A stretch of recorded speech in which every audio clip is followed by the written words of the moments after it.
você tem uma mente expandida, ela nunca mais volta ao normal.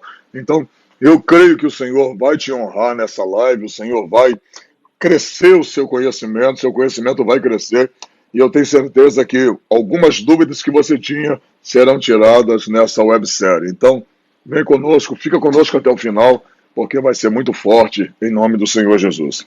A Bíblia diz, no livro do Apocalipse, no capítulo 19, no versículo de número 11, o texto diz assim, olha: E vi o céu aberto, e eis que um cavalo branco, e o que estava sentado sobre ele chama-se Fiel e Verdadeiro, e julga e peleja com justiça. Sobre a sua cabeça havia muitos diademas, e tinha um nome escrito que ninguém sabia, senão ele mesmo. E estava vestido de uma veste salpicada de sangue, e o nome pela qual se chama é a Palavra de Deus. E seguia os exércitos que há no céu, em cavalos brancos, e vestidos de linho fino, branco e puro. E da sua boca saiu uma espada aguda, para ferir com ela as nações. E ele as regerá com vara de ferro. E ele mesmo que pisa o lagar do vinho, do furor, da ira de Deus, do Todo-Poderoso. E nas vestes, e na veste e na sua coxa tem escrito este nome: Rei dos Reis e Senhor dos Senhores. Mais uma vez, Rei dos Reis e Senhor dos Senhores.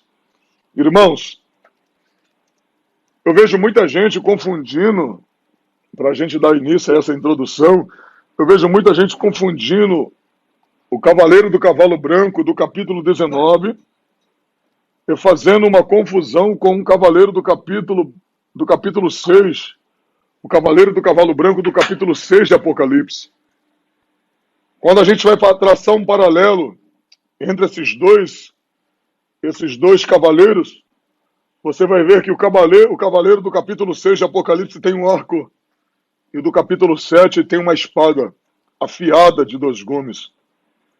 Quando você ver o cavaleiro do capítulo de número 6, você vai ver que quem segue ele são outros 3 cavaleiros.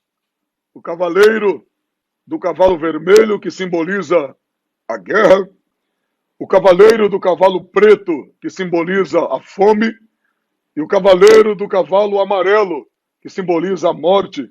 E quem segue a morte é o inferno.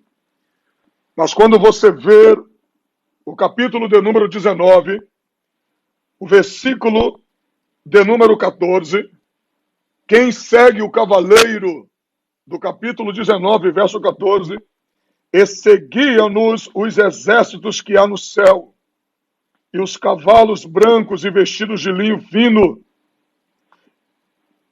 e em cavalos brancos e vestidos de linho fino, branco e puro.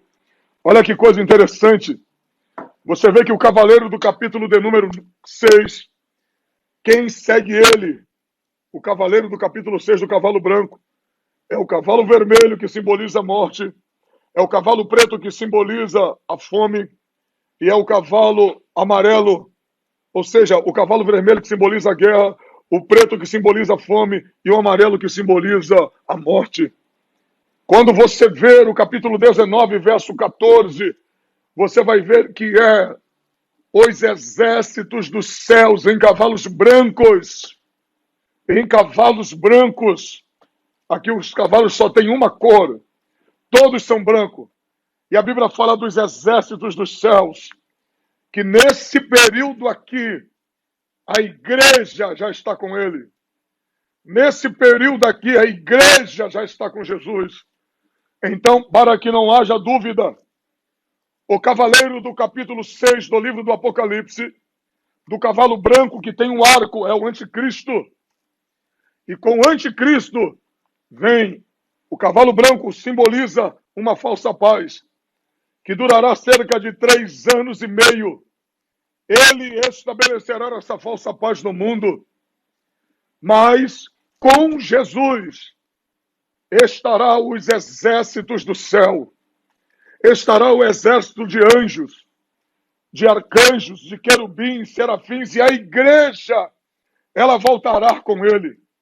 Então, para que não se tenha dúvida, este cavaleiro do capítulo 6, já vi muita gente abrindo a boca e dizer que o cavaleiro do capítulo 6 de Apocalipse é Jesus e não é. O cavaleiro do capítulo 6 é o anticristo. E você observa que quem segue o anticristo é uma falsa paz, representada pelo cavalo branco, é a guerra, porque justamente a Bíblia diz que o anticristo fará um acordo de paz. Daniel, capítulo 9, verso 27. E ele fará um acordo de paz durante uma semana. E essa semana dura 7 anos, que é uma semana não de dias, mas de anos. E no meio da semana ele romperá o pacto. Daniel 9, 27. É o anticristo. É o único que vai estabelecer uma paz, uma falsa paz no Oriente Médio. Então, esse do capítulo de número 6, a partir do verso 6 em diante, você vai ver que este, logo após a abertura dos selos, porque o cordeiro que está no céu, no capítulo 6, eita glória, ele já está no céu. E a Bíblia diz que o anjo grita, no céu há um temor, porque quem é digno de abrir o livro que está na mão daquele que está sentado no trono e ao menos olhar para ele? Alguém grita no céu e diz: ninguém no céu, na terra, em nenhum outro lugar é digno de abrir esse livro ou de olhar para ele. Então a Bíblia diz que João chora. E quando João chora, o anjo coloca a mão sobre João e diz: não chores, porque olha para aquele que está sentado naquele trono. Olha o aspecto daquele que está sentado no trono. Ele é como o aspecto daquele que morreu, mas ele ressuscitou. Ele é digno. Ele é digno de abrir o livro e de desatar os selos. Então, nesse momento do capítulo de número 6, quando Jesus abre o livro e desata os selos, é nesse momento que vem a ira do Cordeiro sobre a face da terra. A ira do Cordeiro de Deus vai descer sobre a terra. Porque quando Jesus veio descer a essa terra, ele desceu como Cordeiro manso. Porque João disse que ele é o Cordeiro de Deus que tirava o pecado do mundo. E ele era como ovelha muda e não matadouro. Ali estava um cordeiro manso. Mas no dia da grande tribulação, a humanidade verá um cordeiro irado. A humanidade verá um cordeiro totalmente irado. E a ira de Deus virá para a humanidade. A ira de Deus virá sobre os ímpios dessa terra. O anticristo, o falso profeta, experimentarão a ira de Deus. Os ímpios experimentarão a ira de Deus. E quem ficar trovão? Israel trovão. O que vai experimentar? A perseguição do falso profeta, do anticristo e de Satanás.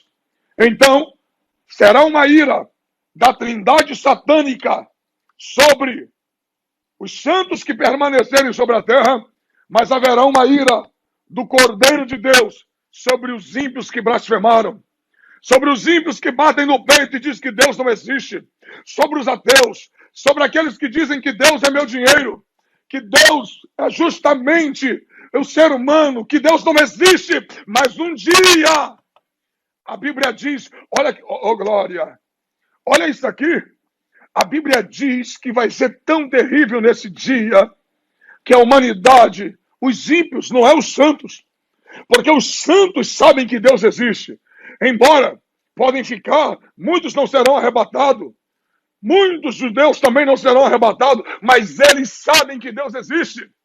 Mas os ímpios que blasfemam de Deus, os ímpios que dizem que Deus não existe, quando a ira do Cordeiro de Deus descer sobre a terra, sabe o que a Bíblia diz que eles vão falar? Eles vão se esconder dentro das montanhas, das cavernas, e vão dizer: Deus nos esconda da ira daquele que está assentado no trono.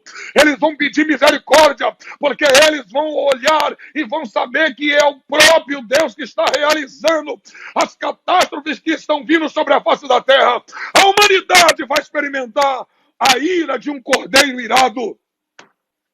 Os ímpios experimentarão. Os ímpios verão o cordeiro de Deus irado. E olha para cá. Quem dizia que ele não existe vai saber, porque o que vai acontecer sobre a terra não é de homens. O que vai acontecer sobre a terra vem da parte de Deus. Então, Satanás, o anticristo e o falso profeta perseguem a igreja. Ou seja, perseguem aqueles que ficam. Perseguem Israel. A igreja já está arrebatada. Mas quem permanecer aqui vai sofrer a ira de Deus. Quem permanecer aqui vai ver a ira de Deus. Então, olha que coisa interessante.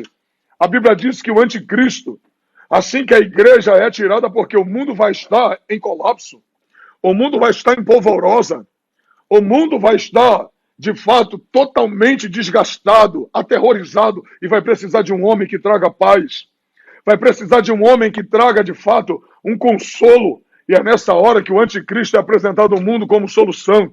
E como pouco tempo lhe resta, eu acredito que dentro de pouco tempo, ele estabelece nesse período de 3 anos e meio, além dele fazer o que ninguém fez, que é criar um acordo de paz entre Israel e o mundo árabe, ele vai começar a trazer uma estabilidade para o mundo. Porque quando você lê em Tessalonicenses, quando o texto diz assim, quando eles abrirem a boca e disserem que a paz e segurança virá repentina destruição sobre eles. Então, quando eu leio esse texto de Tessalonicenses, se eu não me estou enganado, no capítulo 1, no capítulo 4 de 1 Tessalonicenses, a partir do verso 1 em diante, quando eu leio esse texto, quando eu leio sobre isso, eu vejo que o anticristo vai fazer com que a humanidade se sinta segura. Porque a Bíblia diz que enquanto a humanidade estiver gritando, agora sim existe paz e segurança. Ninguém rouba, ninguém mata, as ruas são seguras, não tem assalto a banco, ninguém é assaltado, ninguém é roubado. Então as pessoas vão olhar para aquele homem e vai dizer, e finalmente encontramos um homem que trouxe paz e segurança mundial. Isso quer dizer o quê? Que a igreja já não será mais lembrada. Porque tudo que eles precisam é viver na terra em paz, em segurança e bem. Bem de saúde, bem de vida, gozando de uma saúde boa, gozando de ampla tecnologia. Aí a Bíblia vai dizer que quando o mundo gritar, ou seja, será uma voz uníssona, porque o texto diz, quando todos gritarem, a paz e segurança virá sobre eles repentina destruição. Ou seja, isso acontece no período de 3 anos e meio iniciais. Então ele estabelece no mundo a paz e a segurança. O mundo vai estar em polvorosa. O mundo vai estar em estado de choque, porque a igreja desaparece. Então o que é que vai acontecer? O mundo agora vai precisar de um homem que possa trazer segurança e paz, porque o mundo está em caos. Então, o mundo inteiro vai gritar que existe paz e segurança. Ou seja, o anticristo vai dizer, vai fazer um trabalho tão bem feito que acaba as ondas de assalto, vai diminuir drasticamente. Ou seja, ele vai maquiar, vai trazer sobre o mundo uma falsa paz. Mas aí a Bíblia diz que quando o mundo grita que a paz e segurança, a Bíblia diz no capítulo 6, olha que coisa interessante. No capítulo 6, versículo 4 diz assim, no versículo 3, e havendo aberto o segundo selo, ouvi o segundo animal dizendo, vem e vê.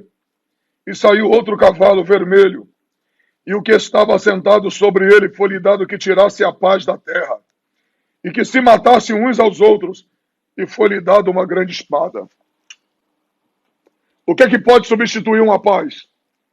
O que é que pode acabar com uma paz? A guerra.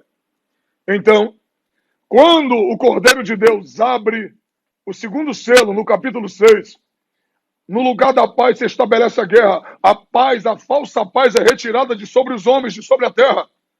Então começará um período de guerra. E o que acontece? A humanidade começará a se matar, a se destruir umas às outras.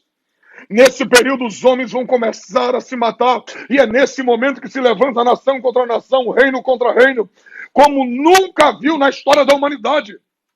Nunca se viu na história da humanidade uma guerra como essa, onde muitos vão morrer por armas químicas, muitos vão morrer por bombas de hidrogênios, que é centenas de vezes mais potente do que a bomba de Hiroshima e Nagasaki, aonde dizimou centenas e milhares de pessoas no Japão. Estas bombas de hidrogênios totalmente potentes destruirão muitas cidades, muitas plantações, destruirão pessoas, acabarão com a vida de muitas pessoas, serão muitas mortes. Hoje, quando você observa, existem hoje armamentos poderosos, existem hoje drones que cabem na palma da mão.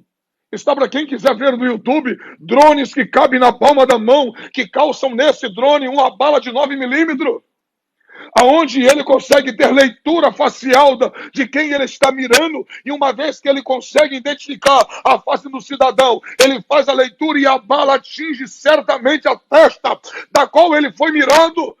Então se mata centenas de pessoas sem ter que trocar tiro, um exército com outro.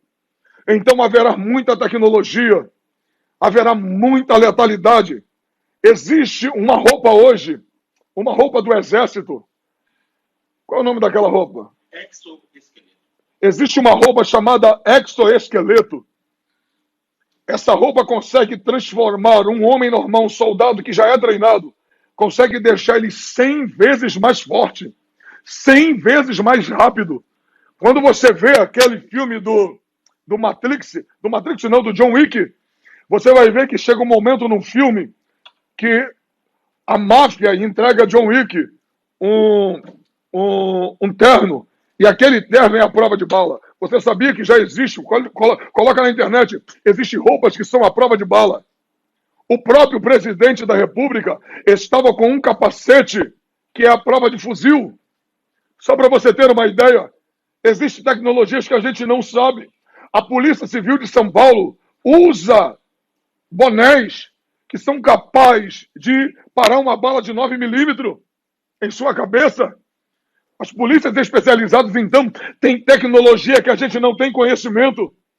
O próprio dono da Tesla, Elon Musk, comprou uma empresa chamada Neuralink, e ele tem um chip que está pronto para ser colocado na mente dos seres humanos e tornar o ser humano 10.000 vezes mais sábio e mais inteligente, para que ele possa competir com a máquina que ele tem na mão, que é o computador, que é um celular, que hoje é um computador de mão. Hoje a gente perde para a tecnologia artificial, que é o telefone que nós temos na nossa mão, um smartphone. E ele vai criar um chip para injetar na mente do ser humano, para que o ser humano fique 10.000 vezes mais sábio, mais inteligente. E aonde o chip que ele pode colocar na cabeça do ser humano pode gravar os pensamentos do ser humano e fazer com que esse chip entronizado na cabeça dele possa dividir as suas emoções da razão. Então, se esse chip tem o poder de dividir as emoções da razão, isso quer dizer que aquilo ali pode me controlar. Então, aquele filme Exterminador do Futuro, aquilo ali de fato não era só uma ficção, estava apontando para um futuro bem remoto, um futuro bem próximo. Quem lembra aqui daquele desenho de 50 anos atrás, os Jetsons? Quem lembra dos Jetsons? Fazia videoconferência. Ninguém nem imaginava de ter um telefone como esse agora, que a gente pode ver alguém que está lá no Japão. E mais de 50 anos atrás, os Jetsons já faziam videoconferência. É a tecnologia, é a ficção imitando de fato a realidade. Quando eu vejo isso, eu vejo hoje que nada que é lançado em Hollywood, nada que é lançado por Hollywood, nada que é lançado nos cinemas é em vão. Você vai ver a tecnologia 4K. Quantos anos tem que o Titanic foi lançado? E hoje, mais de 10 anos se passaram, ou 15 anos se passaram, E você vai ver que o Titanic hoje roda em 4K, a tecnologia já existia e a gente nem sabia. A gente não sabia, mas a tecnologia já estava pronta. Aí vem Daniel dizendo que nos últimos dias a ciência se multiplicaria. Então, se você observar, está tudo preparado para dizimar a humanidade. China, Rússia, Coreia do Norte já tem armamentos tão poderosos, armamentos bélicos tão poderosos, armas químicas tão poderosos que são capazes de devastar pelo menos um terço da humanidade. Rápido! E a gente não estar atentando para o que está acontecendo nessa hora final. A gente vê a Coreia do Norte através do seu ditador, o Kim Jong. Você vê ele mostrando armas poderosas. Vai no YouTube e coloca lá. Mísseis poderosos capazes de devastar uma cidade inteira. A Coreia do Norte demonstrando o seu poder bélico. E a gente entretido no telefone, sem perceber o que está acontecendo agora. Irmãos, está tudo bem encaminhado. Tá tudo. O próprio Bill Gates está preparando uma vacina que conseguirá imunizar a população do mundo inteiro contra todas as pandemias que vierem a existir. Olha a tecnologia, como é que está, irmão? Eu só não postei esse vídeo porque eu sei que se eu postar vão derrubar. Aí eu não vou postar, porque derrubam. Hoje você está vendo que a gente está sendo perseguido pelas redes sociais. Está havendo uma perseguição. Eita! Porque Deus está me dando a oportunidade de falar, porque ainda tenho oportunidade de falar aqui para vocês. Mas vai ter um dia que não vai ter mais. O próprio Bill Gates, isso está no site do Fórum Mundial da Economia. Bill Gates anunciou para quem quiser ver, eles estão tramando um reset mundial. Fazer um apagão em todos os computadores, apagar todas as redes sociais, apagar todo tipo de pesquisa, apagar o YouTube, apagar tudo e começar tudo do zero. Assim como Noé no dilúvio, o mundo começou do zero novamente. Eles querem causar um reset mundial. Isso é possível. Isso é possível. E você sabe, olha para mim, você sabe que aquela tecnologia que Cuba desligou agora, a internet de todos os cubanos de uma vez só. Você sabia que quem criou aquele programa para Cuba foi a China? Você sabia disso? Com apenas os computadores desligou a internet do país inteiro. Esse é só um modelo, isso é só um prenúncio. Que se eles quiserem fazer um reset, se eles quiserem acabar com tudo, eles acabam. Eles desligaram a internet do país inteiro. Tudo do país inteiro. Então, existem tecnologias que a gente não sabe. Só mediante alguns acontecimentos que vêm à tona o que estava oculto. Só mediante alguns acontecimentos que aquilo que estava oculto se manifesta. Então haverá uma guerra bélica, haverá uma guerra tecnológica, haverá uma guerra biológica, como se não bastasse, a ira do Cordeiro de Deus estará sobre a terra. Então olha que coisa interessante, se a guerra, e o que a guerra faz? A guerra destrói pessoas, a guerra destrói família e a guerra destrói comida. Você quer ver você matar um inimigo? Destrói seu campo de alimentação. Destrói o seu campo onde ele bebe água, contamina uma nascente, contamina um rio, contamina um lugar onde tem água potável. Acabou. Os inimigos, se não morrem pela bala, morrem de sede, morrem de fome. Porque você vai ver que logo após o cavalo vermelho, logo após se abrirá o outro selo e aparece o cavalo preto. Quer ver? Olha que coisa interessante. Olha isso aqui. E havendo aberto o terceiro selo, ouvi o terceiro selo, um animal dizendo, vem ver.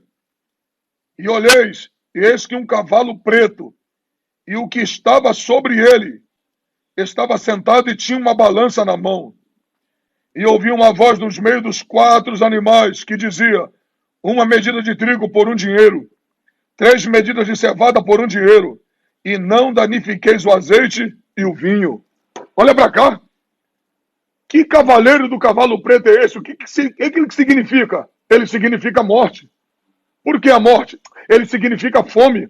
Por que a fome, trovão? Porque ele tem uma balança. E por que essa balança? Porque a guerra não vai matar só pessoas. A guerra vai acabar com plantações. A guerra vai acabar com estoque de comidas. Porque mísseis vão cair lá. Vai haver guerras químicas. As plantações serão contaminadas. As plantações serão totalmente dizimadas. Então o que vai acontecer? Vai sobrar um pouco de comida para muita gente na face da terra. Então, nessa hora, o governo do anticristo, por isso que o texto está dizendo que tem uma balança na mão, a comida vai ser racionada. As pessoas não vão comprar, olha que coisa interessante, além de haver pouca comida, a comida vai ser racionada. Isso quer dizer que a humanidade não vai comprar o que quer. Ela vai comprar o que o governo vai permitir que ela tenha. O que o governo deixará ela comprar. A Bíblia diz que será uma medida. O valor vai estar 3 vezes mais, 4 vezes mais caro. Se pagará muito alto. A grande tribulação para comer. E interessante, você não pensa que vai ter uma medida de comida? Uma pessoa que tem 5 filhos, vai ter comida para os 5. É uma medida só para os 5. Então, aonde comia um, vai ter que comer 5. E muita gente na grande tribulação não vai aguentar passar fome. E o texto diz que a morte é representada pela fome. Muita gente morrerá de fome na grande tribulação. Hoje, no Brasil, onde eu vivo, um país próspero, mas infelizmente corrupto, 4 pessoas morrem de fome no meu Brasil. 4 pessoas morrem por dia de fome no meu país. Mas na grande tribulação, a humanidade morrerá de fome, porque não terá o que comer. Imagina, um cidadão que tem uma família com 5 filhos. Ele não vai deixar a sua criança morrer de fome. Ele vai preferir morrer de fome do que deixar seus filhos morrerem de fome. Então, será muito triste para quem ficar. Muita gente morrerá pela fome. Nascentes contaminadas, rios contaminados, fazendas destruídas, plantações destruídas. E as pessoas, olha que coisa interessante, eu não duvido muito que tem gente que vai fazer igual aconteceu em Samaria. A fome era tão grande que eles comiam fezes de pombo.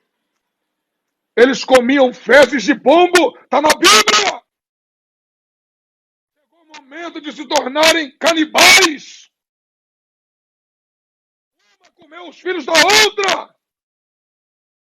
Será que isso não será possível? Onde a fome será extensa, extrema. Então, olha para cá. Não deixem te enganarem. Não deixem te enganarem dizendo que esse cavaleiro do capítulo 6 é Jesus. Está aqui é o anticristo. Ei, olha para cá. Pega no período de José. Lembra quando a fome chegou no Egito? Lembra? Como é que eles fizeram? Olha para cá, eu vou te falar isso aqui. Pega isso aqui, que isso aqui é muito forte. Sabe quantos anos Jacó demorou para ficar rico? 25 anos. Jacó demorou 25 anos para ficar rico. E sabe o que a Bíblia diz? Primeiro ano, eles pegaram todos o seu dinheiro, tudo que tinha, e aplicou na comida. A comida era tão cara que José vendia, que todo o dinheiro de Jacó acabou num ano. Segundo ano, não temos mais dinheiro, temos propriedade, então me dá a propriedade para comer. Olha para cá, o que Jacó demorou 25 anos para ter, ele perdeu em 2 por causa da fome. Está na Bíblia, está em Gênesis, está na palavra do Senhor nosso Deus. Então olha para cá, meu filho. Você ainda está brincando de ser crente? Você ainda está brincando de servir ao Senhor? E o Senhor te dando uma chance no período da graça para você ser arrebatado. Ainda fica um monte de gente aí nessa conversa fiada que a gente vai passar por isso. Tu acha que eu estou me preparando para ver o anticristo? Eu estou me preparando para ver quem me salvou, rapaz. Eu estou me preparando para ver Jesus. Tanto que se você ver a Bíblia, do capítulo 1 ao capítulo 3 de Apocalipse, a igreja aparece. Do capítulo 4 em diante, a igreja só vai aparecer no capítulo 19. E ela está vindo com Jesus. A igreja não ficará aqui para ver o anticristo. A igreja ouvirá o som da última trombeta para encontrar Jesus de Nazaré.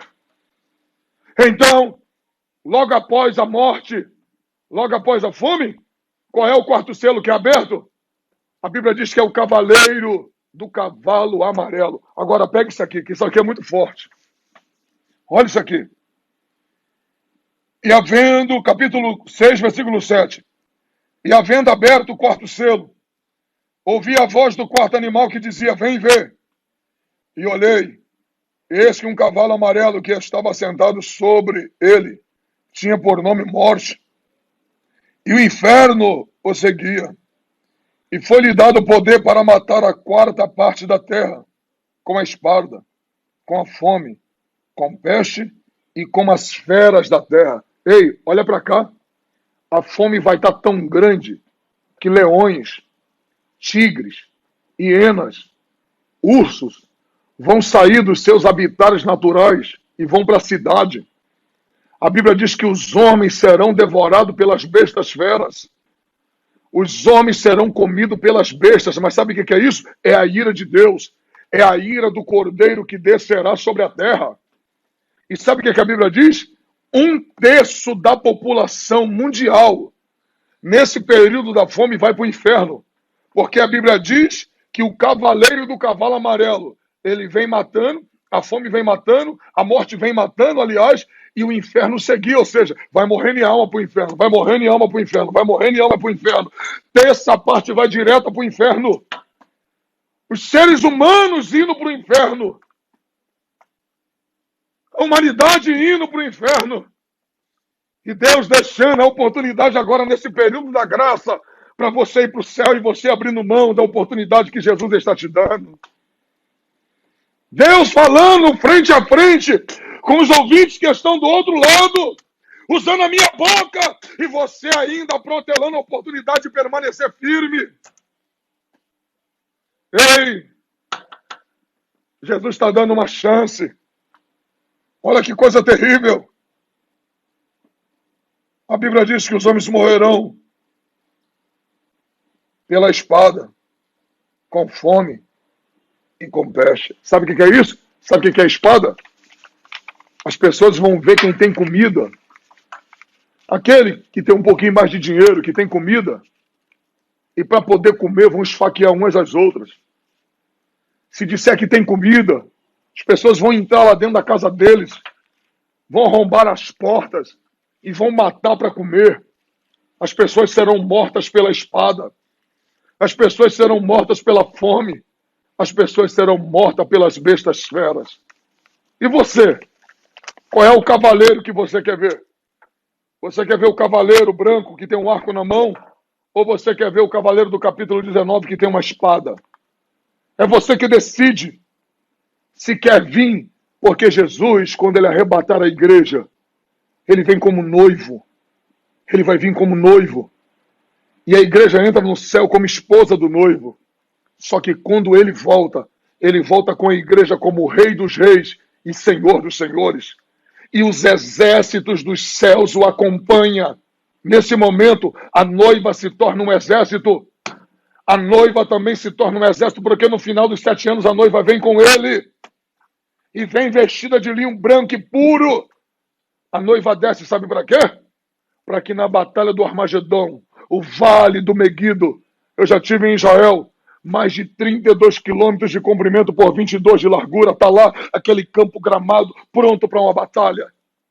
Quando o anticristo pensar que vai varrer Israel do mapa, que vai destruir a nação de Israel, que vai exterminar com a nação de Israel, como estar ali, rodeado Israel da Jordânia, Cisjordânia, o Egito, tudo sitiando Israel, quando eles pensarem que vão destruir com as nações aliadas para destruir Israel, é nessa hora que João diz, eis que olhei e vi o céu aberto. Oh, glória! E eu vi aquele que estava montado em cima de um cavalo branco, e os seus olhos são como chama de fogo, na sua cabeça tem uma coroa de ouro, os seus olhos são como chama de fogo, e na sua boca tem uma espada afiada de 2 gumes, os seus pés é como latão reluzente, e na sua coxa tem uma escrita que diz Rei dos Reis e Senhor dos Senhores. Sabe quem é? Jesus. As pessoas vão saber quem ele é.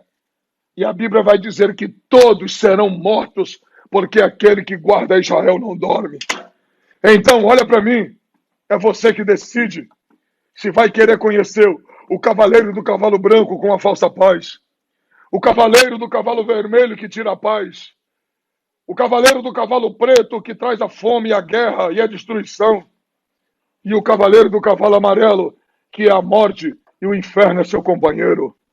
É você que decide se você quer subir com Jesus e voltar com Jesus, ou se você quer para o inferno junto com o anticristo, o falso profeta, Satanás e seus anjos. É você que decide. Nessa breve série da escatologia bíblica, eu quis trazer esse conhecimento para os irmãos. Aplique isso ao coração dos ouvintes. Diga para eles que Jesus está voltando, que em breve Jesus voltará para arrebatar a sua igreja, e nós nos encontraremos no céu, nos ares. O Espírito Santo tirará a noiva da terra e entregará ela pura, imaculada, nas mãos de Jesus de Nazaré. Eu aguardo Jesus agora. O arrebatamento, eu creio que ele é iminente. É aquilo que repentinamente pode vir sobre aquilo que está embaixo. Eu creio nisso.